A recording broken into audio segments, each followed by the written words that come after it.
दोस्तों नमस्कार। यह है मार्गदर्शन फॉर सिविल सर्विसेज। मैं अनुराग चौधरी। दोस्तों, राजनीति विज्ञान के महत्वपूर्ण प्रश्नों की श्रृंखला का ये 14वां भाग है और इसमें हम राजनीतिक दर्शन से संबंधित महत्वपूर्ण प्रश्नों को पढ़ेंगे। ये वीडियो बहुत ही महत्वपूर्ण है। जेआईसी प्रवक्ता परीक्षा, government degree college, TGT, PGT, LT grade, net, JRF राजनीति विज्ञान के विद्यार्थियों के लिए। तो आइए शुरू करते हैं आज का वीडियो। इसमें हम भारतीय और पाश्चात्य राजनीतिक सिद्धांतों से संबंधित महत्वपूर्ण प्रश्नों को पढ़ेंगे। तो दोस्तों, पहला प्रश्न है आज की वीडियो का, निम्नलिखित में से कौन सा विचार गांधीवादी समाजवाद का शीर्ष माना जाता है? कौन सा विचार गांधीवादी समाजवाद का शीर्ष माना जाता है? तो ऑप्शन है आपके सत्याग्रह, अहिंसा, स्वराज या फिर सर्वोदय। तो सही उत्तर है दोस्तों, गांधीवादी समाजवाद का जो शीर्ष है या मुख्य है वो है सर्वोदय। सर्वोदय का महत्व इस मामले में है कि किसी वर्ग या जाति विशेष के बारे में नहीं, बल्कि सभी के उत्थान या विकास की बात इसमें की जाती है। और गांधी जी ने ये विचार जॉन रस्किन से अनटू दिस लास्ट नामक पुस्तक से लिया था। अगला प्रश्न देखते हैं दोस्तों, कौटिल्य ने अपने राजमंडल में विजिगीषु का राजा के रूप में किस राजा के रूप में उल्लेख किया है? कौटिल्य ने अपने राजमंडल में विजिगीषु का राजा के रूप में उल्लेख किया है।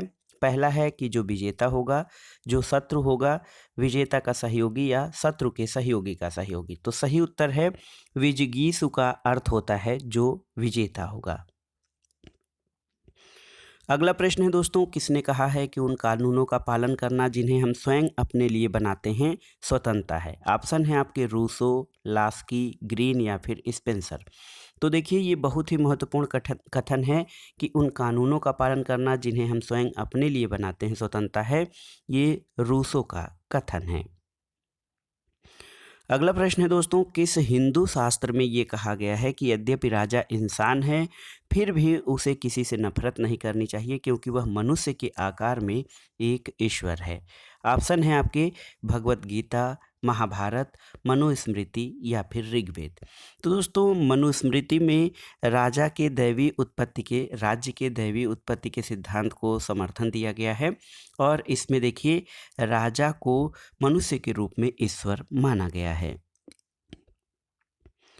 अगला प्रश्न है दोस्तों, राजनीतिक चिंतन का आरंभ यूनानियों से होता है, ये कथन किसका है? ऑप्शन है बार्कर, रूसो, मार्क्स या फिर लाक।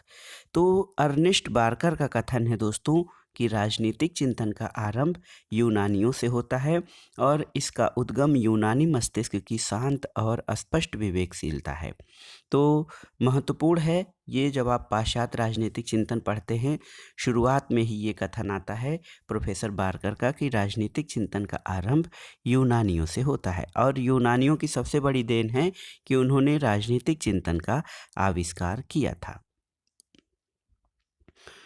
अगला प्रश्न है दोस्तों, मुझे केक खाने का कोई अधिकार नहीं है यदि मेरे पड़ोसी को भूखा सोना पड़े, ये कथन किसका है? ऑप्शन है आपके ब्राइस, गेटेल, लास्की या फिर वुडरो विल्सन। तो देखिए, ये बहुत ही महत्वपूर्ण कथन है, कई बार पूछा गया है और इसमें महत्वपूर्ण इसलिए है क्योंकि देखिए किस किस तरह से अपने आसपास के लोगों के लिए भी जो है जीवन के अधिकार को या भोजन के अधिकार को इसमें कैसे दर्शाया गया है कि मुझे केक खाने का कोई अधिकार नहीं है यदि मेरे पड़ोसी को भूखा सोना पड़े। ये लास्की का कथन है और प्राथमिक आवश्यकताओं को पूरा करने के लिए पर्याप्त रूप से आर्थिक समानता होनी चाहिए ताकि सभी को भोजन तो मिल ही जाए। अगला प्रश्न है, मनु ने निम्नलिखित में से कौन सा सिद्धांत प्रतिपादित किया है? ऑप्शन है मंडल सिद्धांत, सप्तांग सिद्धांत, शक्ति सिद्धांत या फिर उपर्युक्त में से कोई नहीं। तो दोस्तों, मनु जो हैं प्राचीन भारतीय राजनीतिक चिंतक हैं। इन्होंने मंडल सिद्धांत और सप्तांग सिद्धांत, देखा जाए तो दोनों का प्रतिपादन किया है। तो इस हिसाब से ये प्रश्न देखिए स्टार में आ गया है कि इसमें जो दो हैं मंडल और सप्तांग सिद्धांत, ये दोनों मनु द्वारा प्रतिपादित किए गए हैं। अगला प्रश्न है, जो नैतिक दृष्टिकोण से गलत है वह राजनीतिक रूप से कभी सही नहीं हो सकता है, ये कथन किसका है? तो अभी हम जब गांधी जी के विचारों को पढ़ रहे थे तो उसमें ये कथन आया था कि जो नैतिक दृष्टिकोण से गलत है वह राजनीतिक रूप से कभी सही नहीं हो सकता है।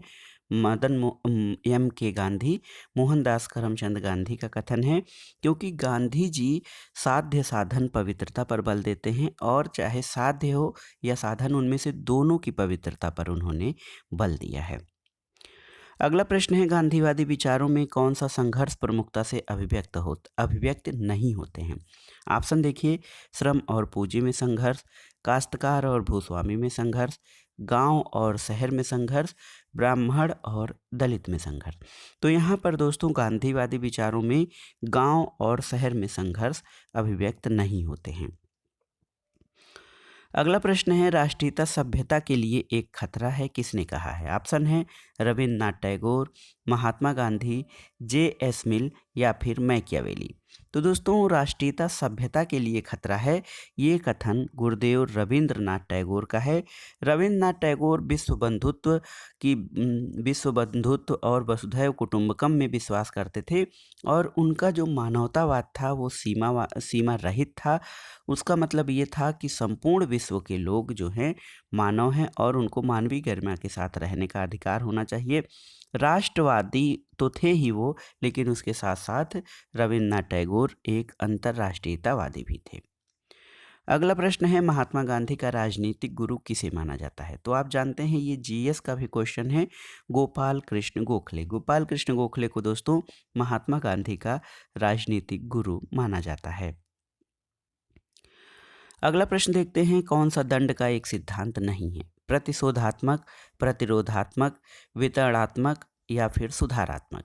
तो सही उत्तर है, दंड के जो सिद्धांत हैं उनमें वितरणात्मक या डिस्ट्रीब्यूटिव सिद्धांत दंड का सिद्धांत नहीं है, बल्कि प्रतिशोधात्मक यानी रिट्रीब्यूटिव, प्रतिरोधात्मक यानी डिटरेंट, अवरोधक यानी प्रिवेंटिव और सुधारात्मक यानी रिफॉर्मेटिव, ये दंड के सिद्धांत हैं।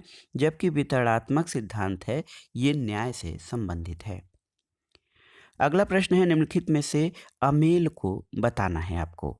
तिलक, बिपिन चंद्रपाल, गोखले, नौरोजी, नेहरू, बोस और जयप्रकाश नारायण लोहिया।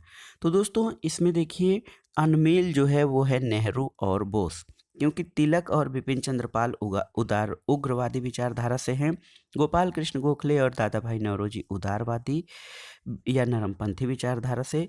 जयप्रकाश नारायण और राम मनोहर लोहिया आप जानते हैं कि समाजवादी हैं। और यहाँ पर देखिए कि नेहरू और बोस इसलिए अनमेल हैं क्योंकि नेहरू एक लोकतांत्रिक समाजवादी थे और बोस क्रांतिकारी विचारधारा से संबंधित थे।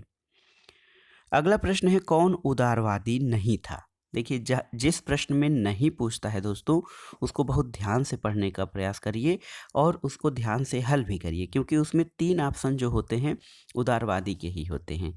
तो आप कोई भी एक ऑप्शन झटके में मार देते हैं लेकिन वो गलत हो जाता है। तो देखिए कौन उदारवादी नहीं था? गोपाल कृष्ण गोखले, दादा भाई नौरोजी, फिरोज शाह मेहता या बाल गंगाधर तिलक। तो सही उत्तर है बाल गंगाधर तिलक उदारवादी नहीं थे, जबकि गोखले, नौरोजी और मेहता ये नरम दल या उदारवादी जो है विचारधारा के थे। अगला प्रश्न है, कौन राज्य धर्म के सिद्धांत का प्रतिपादक है? ऑप्शन है आपके कौटिल्य, मनु, नारद या फिर शुक्र। तो सही उत्तर है राजधर्म का सिद्धांत या राजा के कर्तव्यों या उसके नियमों से, कार्यप्रणाली से संबंधित जो सिद्धांत है राजधर्म का सिद्धांत, उनका प्रतिपादन मनु द्वारा किया गया है। अगला प्रश्न है दोस्तों, सप्तांग सिद्धांत किससे संबंधित है? ऑप्शन है आपके सामाजिक व्यवस्था से, आर्थिक व्यवस्था से, न्यायिक व्यवस्था से या फिर राजनीतिक व्यवस्था से। तो सही उत्तर है सप्तांग सिद्धांत राजनीतिक व्यवस्था से संबंधित है। सप्तांग सिद्धांत में जो 7 अंग हैं राज्य के, उसमें स्वामी, अमात्य, जनपद, दुर्ग, दंड, कोष और मित्र आते हैं। अगला प्रश्न है, मनु के अनुसार निम्नलिखित में से कौन राज्य के अंग नहीं है? ऑप्शन देखिए, राजा, पुरोहित, अमात्य और कोष। तो सप्तांग सिद्धांत में स्वामी, अमात्य, जनपद, दुर्ग, दंड, कोष, मित्र आते हैं, लेकिन उसमें पुरोहित का स्थान नहीं है। तो सही उत्तर हो जाएगा कि पुरोहित राज्य के सप्तांग सिद्धांत का अंग नहीं है। अगला प्रश्न है, कौन भारतीय राजनीतिक व्यवस्था के विभिन्न स्तरों पर विभिन्न राजनीतिक शैलियों के प्रचलन की बात करता है?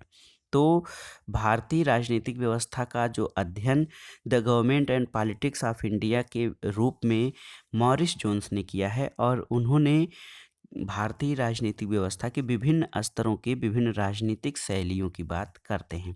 तो राजनीतिक स्तर और राजनीतिक शैली मॉरिस जोन्स है और इनके अनुसार भारतीय राजनीतिक व्यवस्था का संचालन आधुनिक भाषा शैली, परंपरावादी भाषा शैली और संतवादी भाषा शैली में होता है।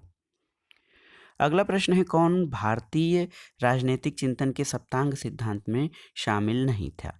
ऑप्शन है आपके, देखिए, सामंत और गुरुकुल, राजा और कोस, मित्र और बल, मित्र और कोस। तो सही उत्तर है दोस्तों सामंत और गुरुकुल। देखिए बहुत ही महत्वपूर्ण है, सामंत और गुरुकुल भारतीय राजनीतिक चिंतन के सप्तांग सिद्धांत में शामिल नहीं है।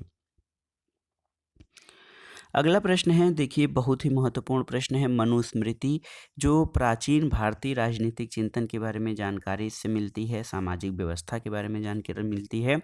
तो इसे प्रश्न है कि कितने अध्याय हैं इसमें? तो सही उत्तर है मनुस्मृति में दोस्तों कुल 12 अध्याय हैं।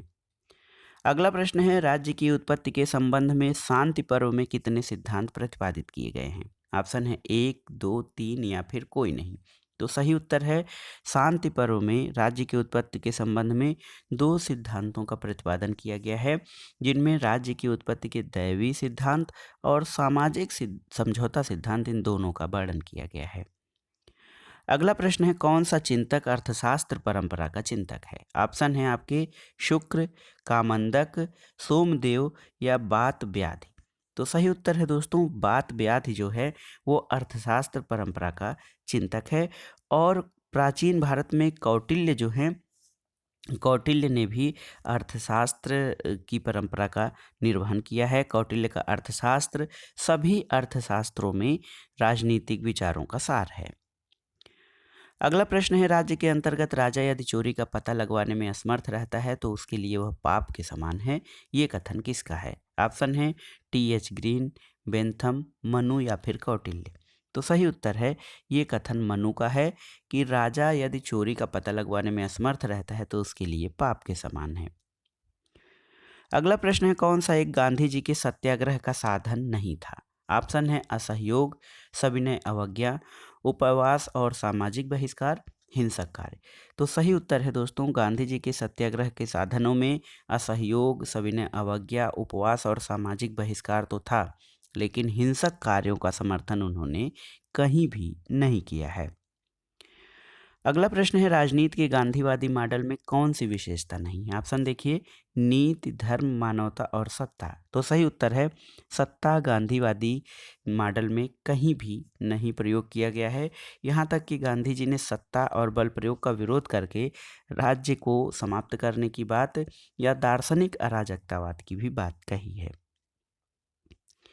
अगला प्रश्न है, राज्य के संबंध में गांधी जी के विचार किसके निकट थे? ऑप्शन देखिए, दार्शनिक अराजकतावादी, सामूहिकतावादी, नैतिक अंतर्निहितवाद और कोई नहीं। तो सही उत्तर है गांधी जी के विचार राज्य के संबंध में दार्शनिक अराजकतावादी थे। गांधी जी राज्य के विरोधी थे और अराजकतावादी एक राज्यविहीन समाज की संकल्पना या राज्यविहीन समाज की स्थापना करना चाहते थे, क्योंकि राज्य जो है बल प्रयोग और हिंसा पर आधारित है और इसमें व्यक्तियों को स्वतंत्रता नहीं मिल पाती है। अगला प्रश्न है, परमात्मा सत्य है और सत्य ही परमात्मा है, ये कथन किसका है? तो कंफ्यूज मत होइएगा कि ये कथन हीगल का है, ये कथन गांधी जी का है। वो सत्य को ईश्वर और ईश्वर को ही सत्य मानते हैं। अगला प्रश्न है, महात्मा गांधी ने सत्याग्रह के अस्त्र का प्रयोग सर्वप्रथम कहाँ किया था? तो दोस्तों दक्षिण अफ्रीका, चंपारण, बारडोली या दांडी में। तो सही उत्तर है गांधी जी ने दक्षिण अफ्रीका में सबसे पहले रंग भेद के खिलाफ इस अस्त्र का प्रयोग किया था। अगला प्रश्न है, निम्नलिखित में से किसने सत्याग्रह अपनाया था? तो आप जानते हैं गांधी जी ने। 1936 में किसने कहा था कि गांधीवाद या गांधीजम जैसी कोई चीज़ नहीं है? तो सही प्रश्न है दोस्तों, महात्मा गांधी ने स्वयं कहा था कि गांधीवाद जैसी कोई चीज़ नहीं है। गांधी जी की शिक्षाओं को गांधीवाद के नाम से जाना जाता है, लेकिन वो इस शब्द के प्रयोग करने के पक्ष में नहीं थे। उन्होंने कहा कि गांधीवाद जैसी कोई वस्तु नहीं है, मैं अपने बात कोई संप्रदाय नहीं छोड़ना चाहता। अगला प्रश्न है दक्षिण अफ्रीका में महात्मा गांधी के आश्रम का नाम क्या है? तो सही उत्तर है दक्षिण अफ्रीका में गांधी जी के आश्रम का नाम फिनिक्स आश्रम है। 1904 में इन्होंने इस आश्रम की स्थापना की थी और 1910 में जोहानसबर्ग में टालस्टॉय फार्म की स्थापना गांधी जी द्वारा की गई थी। अगला प्रश्न देखते हैं किसने कहा है कि धर्म से वंचित राजनीति एक मृत्यु जाल है क्योंकि वो आत्मा का हनन करती है। तो ये कथन एम के गांधी यानी जो है हमारे महात्मा गांधी का है कि वो कहते हैं कि राजनीति और धर्म एक दूसरे से अलग नहीं है क्योंकि धर्म से अलग राजनीति एक मृत्यु जाल है, ये आत्मा का हनन करती है। अगला प्रश्न है दोस्तों यहाँ पर देखिए कथन कारण से है गांधी जी अपवित्र साधनों के प्रयोग के विरुद्ध थे। सही है। उनके अनुसार अपवित्र साधन उद्देश्यों की प्राप्ति में सहायता नहीं करते हैं। तो ये कथन आपका बिल्कुल सही है और कारण भी सही व्याख्या करता है।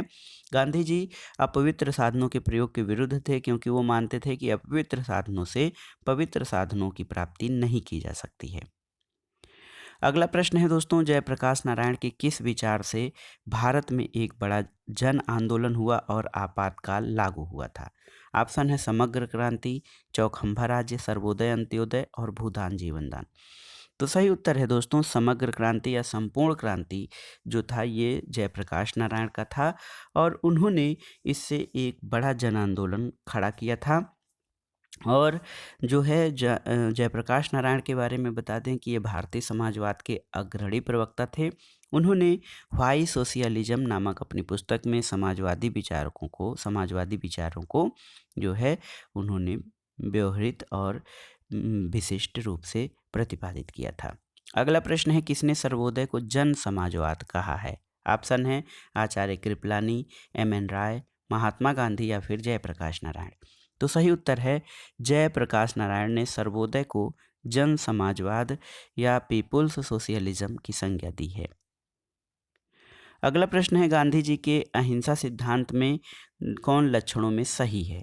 यह निष्क्रियता नहीं है, इसका मूल सिद्धांत सत्य है, यह कमजोरों का शस्त्र है नहीं है, यह जन सहभागिता का साधन है। तो 1, 2 और देखा जाए तो सही जो होंगे वो 1, 2 और 4 होंगे। ये कमजोरों का शस्त्र नहीं है। तो देखिए 1, 2, 4 जो ऑप्शन है वो आपके सही हो जाएंगे। अगला प्रश्न है प्रन्यास का सिद्धांत किसके द्वारा प्रतिपादित किया गया था? तो दोस्तों प्रन्यास के सिद्धांत को ट्रस्टीशिप या न्यासिता का सिद्धांत कहा जाता है। ये गांधी जी द्वारा प्रतिपादित किया गया था। गांधी जी का मानना था कि पूंजीपतियों द्वारा स्वयं को अपनी संपत्ति का स्वामी न मानकर इसको संरक्षक मानना चाहिए क्योंकि ये उसी समाज की देन है जिस समाज में हम लोग रहते हैं। अगला प्रश्न है गांधीवादी अर्थव्यवस्था किस सिद्धांत पर आधारित है? तो सही उत्तर इसका है न्यास या ट्रस्टीशिप के सिद्धांत पर आधारित है गांधीवादी अर्थव्यवस्था। अगला प्रश्न है महात्मा गांधी ने किस पर विश्वास किया था? सत्ता राजनीति, साधनों की विशुद्धता, राज्य एकाधिकार या योजना और भारी उद्योग। तो ये देखिए दोस्तों महात्मा गांधी ने साधनों की विशुद्धता या साधनों की पवित्रता पर बल दिया था। उन्होंने कहा था कि अच्छे साधनों से ही अच्छे या पवित्र साध्य की प्राप्ति की जा सकती है। अगला प्रश्न है गांधी जी के अनुसार निम्नलिखित में से कौन सा वाक्य सही नहीं है? ऑप्शन देखिए सत्याग्रही का उद्देश्य शत्रु को पराजित करना है, ये सही नहीं है। सत्याग्रही का शस्त्र अहिंसा है, सही है। सत्याग्रही को अपने संकल्प में दृढ़ विश्वास होना चाहिए और अपने विरोधियों के प्रति द्वेष भाव नहीं रखना चाहिए। दोस्तों सत्याग्रही का जो उद्देश्य है शत्रु को पराजित करना नहीं बल्कि उसके हृदय को जीत लेना और उसके हृदय को अपने बस में कर लेना होता है। अगला प्रश्न है गांधी जी को अपने विचारों में निम्नलिखित में से किस आधार पर प्रकट किया है? पंथ, वाद, रूढ़ या फिर प्रयोग। तो सही उत्तर है गांधी जी ने अपने विचारों को प्रयोग के आधार पर व्यक्त किया है और इस आधार पर उन्होंने अपनी आत्मकथा का नाम भी सत्य के साथ मेरे प्रयोग कहा था। अगला प्रश्न है दोस्तों, गांधी जी विद्यमान शिक्षा व्यवस्था को किसके द्वारा परिवर्तित करना चाहते थे? ऑप्शन देखिए, व्यवसायिक शिक्षा, मूल शिक्षा, समाजवादी शिक्षा या फिर उदारवादी शिक्षा। दोस्तों, गांधी जी जो विद्यमान शिक्षा व्यवस्था थी उसको मूल शिक्षा के द्वारा परिवर्तित करना चाहते थे। मूल शिक्षा या बुनियादी तालीम जो था उसमें उन्होंने 1937 में वर्धा में शिक्षा सम्मेलन में अपनी योजना प्रस्तुत की थी। उसमें उन्होंने कहा था कि मैट्रिक स्तर तक अंग्रेजी रहित शिल्प शिक्षा और जो ये बुनियादी शिक्षा या मूल शिक्षा होगी राष्ट्रीय सभ्यता संस्कृति के नज़दीक है और सामुदायिक जीवन की आधारभूत व्यवस्थाओं से जुड़ी हुई है। अगला प्रश्न है, गांधी दर्शन में समाजवाद का विकल्प क्या है? तो सही उत्तर है दोस्तों, न्यासधारिता, ट्रस्टीशिप या प्रन्यास देखा जाए तो गांधी दर्शन में समाजवाद का विकल्प है। गांधी जी का मानना था कि पूंजीपतियों को संपत्ति को अपना स्वामी नहीं बल्कि उसका न्यासी मानना चाहिए, क्योंकि इस संपत्ति का उपयोग अगर जो वो सार्वजनिक या सामाजिक हित में करेंगे तो इससे नैतिकता और समाजवाद में वृद्धि होगी। अगला प्रश्न है, किसको भारत में अशांति का अग्रदूत कहा गया है? तो सही उत्तर है बाल गंगाधर तिलक को। दोस्तों, भारत में बाल गंगाधर तिलक को अशांति का भारतीय अशांति का अग्रदूत कहा गया है। वेलेंटाइन सिरोल था, उन्होंने भारतीय अशांति का जनक, फादर ऑफ इंडियन अनरेस्ट जो है बाल गंगाधर तिलक को कहा है। अगला प्रश्न है, तिलक को भारतीय अशांति का जनक किसने कहा था? तो ये है दोस्तों वेलेंटाइन सिरोल। स्वराज्य हमारा जन्मसिद्ध अधिकार है और हम इसे लेकर रहेंगे, ये नारा बाल गंगाधर तिलक का है और ये नारा 1906 में कलकत्ता के कांग्रेस अधिवेशन में दिया गया था। दोस्तों, 1906 में कलकत्ता के कांग्रेस अधिवेशन में दादा भाई नौरोजी ने सबसे पहली बार स्वराज का प्रयोग किया और 1916 में लखनऊ में कांग्रेस के अधिवेशन में तिलक ने ये मंत्र दिया था कि स्वराज मेरा जन्मसिद्ध अधिकार है और मैं इसे लेकर रहूँगा। अगला प्रश्न है, कांग्रेस के किस अधिवेशन में नेहरू की प्रेरणा से समाज के समाजवादी ढांचे का प्रस्ताव पारित हुआ था? ऑप्शन है आपके नागपुर अधिवेशन, रामपुर अधिवेशन, हरिपुरा या फिर अवाड़ी अधिवेशन। तो सही उत्तर है अवाड़ी अधिवेशन 1955 में नेहरू की प्रेरणा से समाज के समाजवादी ढांचे का प्रस्ताव पारित हुआ था और इस अधिवेशन के अध्यक्ष पंडित जवाहरलाल नेहरू ही थे। अगला प्रश्न है, द्वितत्वीय सिद्धांत का प्रतिपादन किसके द्वारा किया गया था?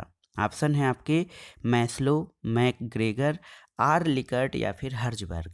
तो सही उत्तर है दोस्तों टू फैक्टर थियरी या द्वितत्वीय सिद्धांत का प्रतिपादन फ्रेडरिक हर्जबर्ग द्वारा किया गया था। हर्जबर्ग कहते हैं कि कर्मचारी उपलब्ध अनुरक्षक तत्वों के प्रति संतुष्ट रहते हैं और उनमें किसी तरह की वृद्धि से प्रेरित नहीं होते हैं, जबकि कमी से हतोत्साहित होते हैं।